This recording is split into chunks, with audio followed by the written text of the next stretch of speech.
High everyone, welcome back to my channel. আশা করি তোমরা সবাই খুব ভালো আছো। Happy Holi to all of you. সবাইকে হোলির অনেক অনেক শুভেচ্ছা। আজকে না সকালটা আমাদের দুজনেরই ব্রেকফাস্ট করার খুব ইচ্ছে করছিল বাঙালি স্টাইলে। একটু লুচি, আলুর তরকারি, জিলিপি এইগুলো হলে কত ভালো হতো, তাই না? কিন্তু হ্যাঁ, কলকাতায় এইগুলো থাকলে এগুলোর টেস্টই আলাদা হয়। কিন্তু এখানে না, যখন তোমরা পুরি সবজি বা লুচি আলুর তরকারি বলবে, এটা একটুখানি নর্থ ইন্ডিয়ান টাইপের টাচ হয়ে যায় এই ব্রেকফাস্টটাতে। সো এরা আলুর তরকারিতে যেরকম আমরা বাঙালি স্টাইলে কালো জিরে দিয়ে বানাই, এরা একটু কারি পাতা দিয়ে বানায়, বাট খেতে ভীষণ ভীষণ ভালো হয়। সো আমরা দুজনেই অর্ডার করে ফেললাম একটু লুচি আর আলুর তরকারি, আর তার সাথে সাথে জিলিপি।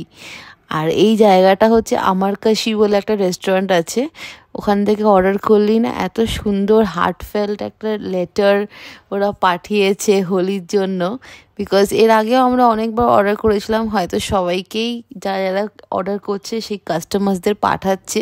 আর হ্যাঁ, আমাদের এই ব্রেকফাস্টের সঙ্গে কিন্তু ইনক্লুডিং একটা ঠান্ডাই আমরা পেয়েছি, যেটা একদমই ফ্রি ছিল, হোলির জন্য স্পেশাল। আর একটা সুন্দর হ্যান্ড রাইটিংয়ের লেটার লিখেছে আমারকাশি, যে রেস্টুরেন্টটা থেকে আমরা অর্ডার করেছিলাম। বাট এনিওয়েজ, ইনিশিয়েটিভটা ওয়াজ রিয়েলি অ্যাপ্রিসিয়েটিং, আর জেস্টারটা ভীষণ ভীষণ সুইট ছিল। তো সকালটা এরমভাবেই আমাদের শুরু হলো আজকে ব্রেকফাস্ট, বাঙালি স্টাইলের ইয়েট নর্থ ইন্ডিয়ান স্টাইলের খাবার দিয়ে। আর তারপরে চলো, যেরম যেরম ভিডিওটা এগোতে থাকবে তোমাদের আমি দেখাতে থাকবো যে আজকে আমাদের লাঞ্চ। ইনফ্যাক্ট হোলিতে কিছু স্ন্যাক্স আমাদের বানানোর প্ল্যান আছে আজকে, বাট লাঞ্চের জন্য কি বানাচ্ছি ওটারই রেসিপি তোমাদের সঙ্গে আজকে শেয়ার করছি। খুব হালকাভাবে শেয়ার করবো, আমি একদম ডিটেলে যাব না, বিকজ আজকে ভীষণ ভীষণ আমাদের তাড়া আছে দুজনেরই। লাঞ্চ, তারপর অনেকগুলো জিনিস বানাবার প্ল্যান করেছি। সো আমি একদম ওপর তোমাদেরকে দেখাচ্ছি যে কি কি বানাচ্ছি। কখনো যদি তোমাদের ডিটেল রেসিপি চাই তো আমাকে কমেন্টে একটু পিন করতে পারো, আমি চেষ্টা করব এটা পুরো ডিটেল রেসিপি শেয়ার করার জন্য। আর আজকে দেখতেই পেলে তার সাথে সাথে চিকেন আগের দিন ম্যারিনেট করে আমাদের রাখা ছিল, তো সেটাও বানানো হবে। আর লাঞ্চে ভেবেছি একটু বাঙালি স্টাইলেরই আমরা হোলিতে আজকে লাঞ্চ প্রিপেয়ার করব। আচ্ছা, তো নবরত্ন বানানোর জন্য ফার্স্টলি হচ্ছে পনিরটাকে একটু হালকা ফ্রাই করে নিতে হবে, একদম গোল্ডেন ব্রাউন, যাতে পনিরটা না ভেঙে যায়। তো সেটার জন্য ওটা করে নিয়ে তারপরে যে সবজিগুলো আলাদা করে ফ্রাই করলাম দেখলে, যেগুলোকে একসাথে আবার মিক্স করে দিলাম, সেইগুলোকেই মিক্স করবো, আর কিচ্ছু নেই ওর মধ্যে। আর তার সাথে সাথে তোমরা যেমনি নর্মাল মশলা যেগুলো ইউজ হয়, গরম মশলা, আর এদিকে একটুখানি গুঁড়ো লঙ্কা, হলুদ, তারপরে জিরে গুঁড়ো, এগুলো তোমরা অ্যাড করতে পারো চাইলে। আমি জাস্ট সিম্পল যেরকম গরম মশলা আমাদের বাড়িতে মিক্সারে গ্রাইন্ড করা থাকে, সিম্পল ওইগুলোই দিয়েছি। আর তার সাথে সাথে একটা ইনগ্রেডিয়েন্ট অ্যাড করলাম, হচ্ছে ওর দুধ আর কাজু পেস্ট, যেটা আগে থেকে করে রেখেছি, ওটা আমি চিকেনও দেবো। আর এখনও একটু করে অ্যাড করলাম, তার সাথে অল্প একটু গরম জল বা এমনি ঠান্ডা জল মিশিয়ে লাস্টলি একটু কসুরি মেথি আর ঘি অ্যাড করে দেবে, দ্যাটস ইট। আর যদি একটু গরম মশলার টাচ চাই তো হাফ আ স্পুন একটু অ্যাড করতে পারো, বাস। Navratan is done, very very easy, আর খুব ফাস্ট রেডিও হয়ে যায়, বিকজ পনির তো অলরেডি আগে থেকে কুক করাই ছিল। বাকি হচ্ছে শুধু একটা একটা করে সবজিগুলোকে ফ্রাই করা, বাস। ওখানে যা টাইম কনজিউমিং থাকে, দ্যাটস ইট। আর আমার এদিকে নবরত্ন প্রায় কথা বলতে বলতে তোমাদের সাথে অলরেডি ডান। এখানে যেরকম লাস্টলি বললাম যে কসুরি মেথি আর ঘি একটু অ্যাড করতে হবে, আর চাইলে একটুখানি গরম মশলা অ্যাড করতে পারো, দ্যাটস ইট, এটা optional. And here it is. আর আমার এইদিকে ডিশটা কমপ্লিট হয়ে গেছে, আর তার সাথে সাথে দেবদত্তর মিটিংও কমপ্লিট। সো চলে এসেছে আমাকে হেল্প করার জন্য। তো ফার্স্টলি এইটা নবরত্নটা করার পর আমরা সাবুদানার পাঁপড় আর একটুখানি রসুনের পাঁপড়, অ্যাকচুয়ালি অনেক দিন আগে আমরা মেলায় গেছিলাম একটা, তো সেখান থেকে রসুনের পাঁপড় কিনে এনেছিলাম। তো সেইগুলো অনেকটাই ছিল, তো এখনও সেইগুলো আছে, তো ভাবলাম আজকে ওটাই খাওয়া যাক। সো এইখানে দেবদত্ত ওটা ফ্রাই করতে বসিয়েছে, তারপরে চিকেনটা বসালাম আমরা, বিকজ আগের দিন রাত্রিবেলা ম্যারিনেট করা ছিল, তো ওটা ইজি হয়ে যায়, অ্যাকচুয়ালি চিকেন তাড়াতাড়ি কুক হয়ে যায়। And that's it. And lastly হচ্ছে বাসন্তী পোলাও, যেটা দেবদত্ত নিজেই হাতে বানিয়েছে। অ্যান্ড দ্যাটস ইট, আমাদের আজকে লাঞ্চ রেডি। সো চলো তাড়াতাড়ি করে খেয়ে নেওয়া যাক। কিন্তু তার আগে দেবদত্ত এখানে ঠাকুরকে পুজো দিয়ে দেয় খাওয়ার আগে। অ্যান্ড তারপরে আমরা একটুখানি জাস্ট অল্প অল্প করে হোলি খেলেছি, বিকজ খুব একটা হোলি আমি নিজেও খেলি না, অনেক আগে থেকেই, ছোটোবেলা থেকেই খেলতাম না। আর এখন এত কাজের প্রেশার, দেবদত্তর নিজেরও খেলা হয় না। সো ইয়েস, একটুখানি নিজেদের মতন করে আমরা যেইটুকু পেরেছি একটুখানি মজা করেছি। অ্যান্ড তারপরে লাঞ্চ ইজ রেডি। ভীষণ ভীষণ খিদে পাচ্ছিল, কতক্ষণে আমরা খাবো, আর একটু দেরি তো হয়েও গেছিলো খেতে খেতে। সো দ্যাটস ইট, এই হচ্ছে আমাদের লাঞ্চ আজকে। বাসন্তী পোলাওয়ের সাথে চিকেন কষা বাঙালি স্টাইলের, আর নবরত্ন পনিরের সাথে, আর তার সাথে আছে হচ্ছে রসুনের পাঁপড় অ্যান্ড সাবুদানার পাঁপড়। আচ্ছা, তোমাদেরকে প্রথমের দিকে যেটা বলছিলাম যে আমাদের বিকেলের দিকে কিছু ডিফারেন্ট বানাবার প্ল্যান আছে। সো ওইটা বানানোর আমরা অ্যাকচুয়ালি রেডি করা শুরু করে দিয়েছিলাম বিকাল থেকে, আফটার লাঞ্চই, বিকজ একটু যদি রেস্ট নিতাম আর ইচ্ছে করতো না বানাতে। সো ফার্স্টলি বানাচ্ছি হচ্ছে আমরা গুজিয়া, যেটা আমরা বাংলাতে বালুশাহী বলি। বালুশাহী অ্যাকচুয়ালি গোল শেপের হয়, কিন্তু আমরা এটা গোল বানাবো না। এটা হচ্ছে যেরকম আমরা পুলি পিঠে খাই, তো এটাকে অ্যাকচুয়ালি গুজিয়া বলা হয় জেনারেলি।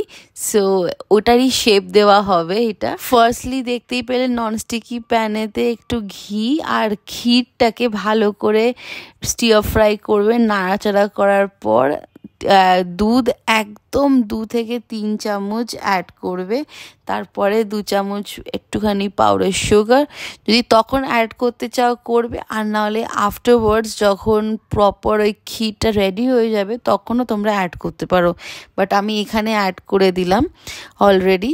আর তারপরে কন্টিনিউয়াসলি একে নাড়তে হবে যতক্ষণ না ক্ষীরটা একদম টাইট হয়ে যাচ্ছে। এটা হচ্ছে সব থেকে ডিফিকাল্ট একটা পার্ট, যে কন্টিনিউয়াসলি তোমাকে ক্ষীরটা নেড়ে যেতেই হবে, আর নাহলে ননস্টিকি প্যানেতে ওটা লেগে গেলে স্টিকি হয়ে যাবে। সো এখানে দেবদত্ত আমাকে হেল্প করার জন্য কন্টিনিউয়াসলি বাকি যে ক্ষীরটাকে টাইট করার যে প্রসেসটা ওইটা ও কমপ্লিট করে দিয়েছে, উইথ ড্রাই ফ্রুটসও কেটে দিয়েছে আমাকে। এখানে কাজু, পেস্তা, আলমন্ডস, আমরা এই 3টে জিনিসই ইউজ করব। হ্যাঁ, আর একটুখানি কেসার মানে স্যাফরন ইউজ করব, যাতে ভালো একটা এসেন্স আর কালারও সুন্দর আসে।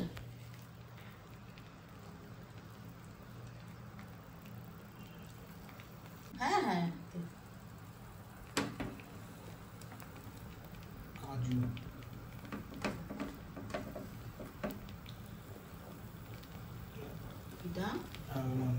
almonds, এগুলো সব তোমাদের চয়েস অনুযায়ী, তাই না? যে যেরকম, ইয়েস, পেস্তা বাদাম, যে যেরকম ড্রাই ফ্রুট ভালো লাগে খাবে।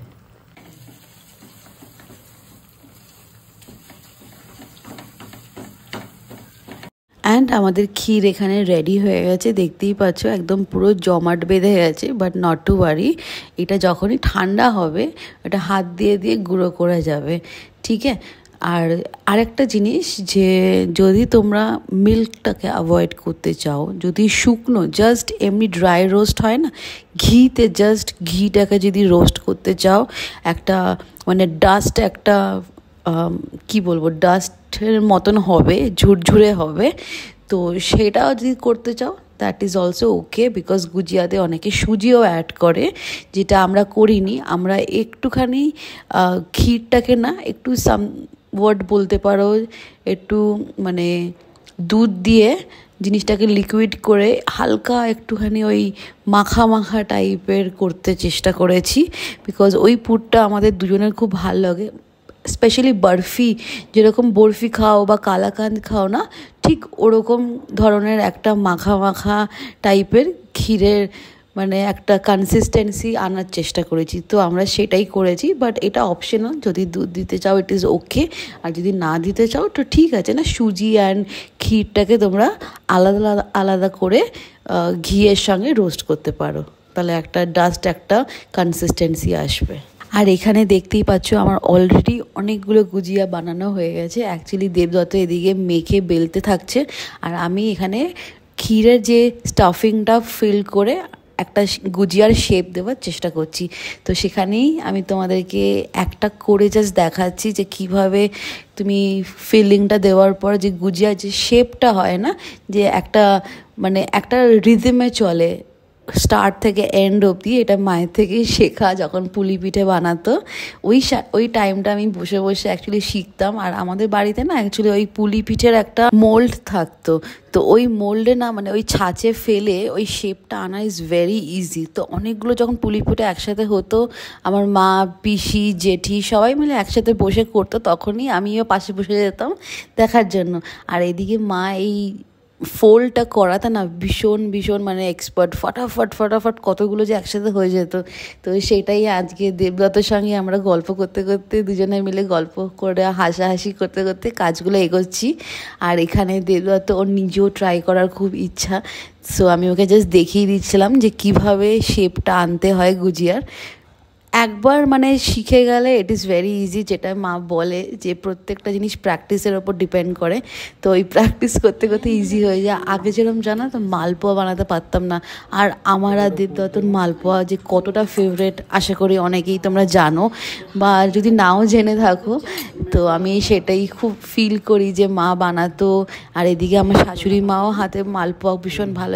যখনই কলকাতায় যাই আমরা দুজনে মিলে, মালপোয়া তো আমাদের মাস্ট, মানে একবার না একবার আমরা খাবই। সো ওটা বানাতে পারতাম না, তো তখন মায়ের থেকে ফোন করে করে এভরিডে ভিডিও কলে কতটা কি মেজারমেন্ট হবে কি না হবে। এখন যেটা মালপোয়া বানাতে আমার ভীষণ ভীষণ ভালো লাগে, আর পারিও।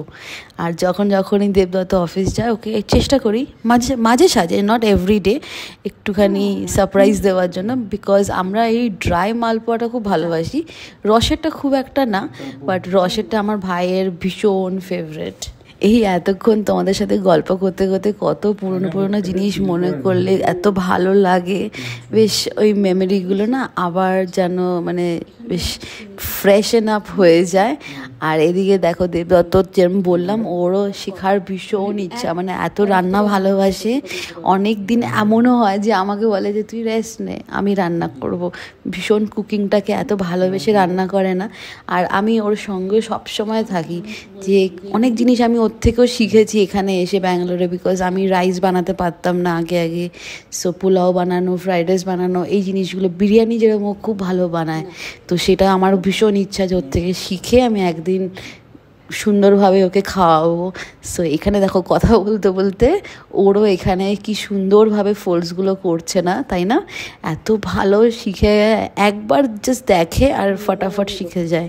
তো দ্যাটস ইট। আমাদের এখানে গল্প করতে করতে আমরা গুজিয়া প্রায় অনেকগুলো প্রায় কটা হয়েছে, 12টা-15টা মতন করেছি। অতটা গুনে তো করিনি, তো যতটা ছিল সেইগুলো হিসাবে করেছি। আর এখানে দেখো ফ্রাই করার জন্য রেখে দিয়েছি ফটাফট, বিকজ ভেবেছিলাম পরে করব, কিন্তু পরের দিকে তারপর দেখলাম যে না ভেজে রাখলে জিনিসটা একটুখানি অন্যরকম হয়ে যায়। বিকজ ফিলিং করা থাকে তো সঙ্গে সঙ্গে করে নিতে হয়, নাহলে একটু টাইট হয়ে যায় বা অনেক সময় জাস্ট সফট হয়ে যায়, সগি হয়ে যায়। তো ফটাফট আমরা গুজিয়াটাকে ভেজে, আর এদিকে রসে একটু জাস্ট একদম গাঢ় একটা রসটা কেরম হবে বলো তো, একদম গোলাপ জামুন বা রসগোল্লা রসের মতন এতটা লিকুইডিফাই হবে না। জিনিসটা হবে হচ্ছে জিলিপির যেরকম রস হয় না, একদম গাঢ় ওরকম রস, যাতে মানে একদম বেশি ফ্লো না করে, মানে না ওই যে রসে যেরকম ভাসে ওরকম টাইপের না, একদম গায়ে গায়ে লেগে থাকবে, ঠিক ওরকম কাইন্ড অফ একটা রস বানাতে হবে। তো সেইটাই করার চেষ্টা করেছি আমরা। তো দ্যাটস ইট, এইটাই হয়েছে আমাদের ফাইনাল একটা টাচ দিলাম গুজিয়ার। ফার্স্ট টাইমই আমরা দুজনে মিলে করেছি, আর অনেক দিন ধরে সেই মনে হচ্ছিল আজকে করব কালকে করব করে, আর হয় না। সো লাস্টলি ফাইনালি আমরা ডিসাইড করলাম যে হোলির দিনকেই করা হোক। আর তারপরে আরও কয়েকটা জিনিস আছে যেগুলো আমি তোমাদের সঙ্গে একটা একটা করে শেয়ার করছি। সেদিনকেই করেছি, একটু একটু করে সব করে রেখেছি, কারণ অতগুলো তো একসাথে আমরা ডিনারে খাবো না। তো আমরা চেষ্টা করেছি অ্যাটলিস্ট গুজিয়াটাকে কমপ্লিট করার। আর বাকি জিনিসগুলোকে আমরা কি করেছি না যে অল্প অল্প করে ফিলিং করে রেখে দিয়েছি। যদি তোমরা দেখে থাকো, একটু আগে আমি একটা আলুর তরকারি বানাচ্ছিলাম। ইয়েস, ওইটা অ্যাকচুয়ালি আমরা সিঙ্গারার জন্য করছি। ইচ্ছে হচ্ছিল যে আজকে একটু রাতে সিঙ্গারা, গুজিয়া, একটুখানি মালপোয়া, যদি একটুখানি নিমকি, এরম যদি স্ন্যাক্সের কিছু হয়। এইটাও ভেবেছিলাম যে আমরা দই বড়া বানাবো, বাট ওটা আর করলাম না বিকজ দেবব্রত তখন মানে বলছিল যে অনেক রাত হয়ে গেছে আর এতটা বেশি আমরা হেকটিক স্কেডিউল করে নিয়েছি, সকালে রান্না করা, ইভিনিংয়ে রান্না করা, তো একটু ভালো লাগছিলো না। তো আমরা কি করলাম, একটু বিকালে গিয়ে জাস্ট বেরিয়ে আসলাম, অল্প একটু চা খাওয়ার জন্য বেরিয়েছিলাম দুজনে। তারপর এসে আবার ফটাফট আমরা সিঙ্গারাটাকে জাস্ট ওই ফিলিংগুলোকে ভর্তি করে, আলুর তরকারি যে ফিলিংগুলোকে ভর্তি করে কয়েকটা আমরা ফ্রিজে রেখে দিই অলওয়েজ। আর বেশি দিন হয়ে গেলে আমরা ওটাকে ডিপ ফ্রিজারে রাখা পছন্দ করি, বক্সে করে। আর যেগুলো খাবো সেগুলোকে জাস্ট তুরন্ত তখন ফ্রাই করে নেওয়া। অ্যান্ড লাস্টলি এখানে কয়েকটা আটা আর ময়দা মাখানা বেঁচে গেছিলো, তো তখনই আমরা ভাবছিলাম যে লাস্টলি প্ল্যানটা অ্যাকচুয়ালি ছিল না যে নিমকিটা করবো, ওটা নিমকি ছিল প্ল্যান, কিন্তু ওটা একদম লাস্টে ছিল যে যদি কিছু না ভাল লাগে লাস্টে নিমকি বানিয়ে দেবো। আর ভীষণ ভাল লাগে দুধ চা দিয়ে সকাল সকাল নিমকি খাওয়ার তো মজাই আলাদা, যেরকম সিঙ্গারা হয়। তাই কি করলাম যে সিঙ্গারার ভেতরে কয়েকটা আলু স্টাফিং করে আমরা রেখে দিয়েছি, যেগুলো আজকে খাবো আর যেগুলো কাল পরশু বা অন্য কোনো দিন খাবো তখন ওইগুলোকে ডিপ ফ্রিজারে প্রিজার্ভ করে রেখে দিয়েছি, স্টোর করে রেখে দিয়েছি। আর এদিকে অ্যান্ড লাস্টলি আজকের জন্য একটু সিঙ্গারাও ভেজে নিচ্ছি, অল্প করে 4টে মতন করেছি। সো এটাই হবে আমাদের আজকের ডিনার। মালপোয়াটা আমরা প্ল্যান করেছিলাম করব, কিন্তু ওটা গুলে রাখা আছে, মেবি নেক্সট ডে করে নেবো। আজকে আর ভাল লাগছে না, সো একটু সাফোকেশনও লাগছে। অ্যাকচুয়ালি দেবদত্ত বলছিল চল আইসক্রিম খেয়ে আসি বাইরে থেকে গিয়ে। সো আফটার ডিনার আমরা জাস্ট বেরিয়ে পড়েছি আইসক্রিমের জন্য। আমাদের ফেভারিট এই আইসক্রিমের জায়গাটা, সফটিটা ভীষণ ভীষণ ভালো হয়। সো চলো তাহলে আজকের জন্য তাহলে ভিডিওটা এই অবধি রাখলাম। আশা করি তোমাদের আমাদের এই হোলির ভিডিওটা ভালো লেগেছে। পুরোটা আজকের দিন, আজকে পুরো ভিডিওটা অ্যাকচুয়ালি ফুডের ওপরেই ছিল। খুব ভালো ভালো রান্না আমরা দুজনে মিলে করেছি, এনজয় করেছি অ্যাকচুয়ালি সারাদিন ধরে। But at the end of the day এই আইসক্রিমটা ওয়াজ আ রিলিফ। ভিডিওটা ভালো লাগলে একটা লাইক, শেয়ার অ্যান্ড সাবস্ক্রাইব করে দিও। আর কমেন্ট করে নিশ্চয়ই জানাবে যে আমাদের এই ভিডিওটা কেমন লাগলো আর তোমাদের হোলি কেমন কাটলো, নিশ্চয়ই কমেন্ট করে জানাবে।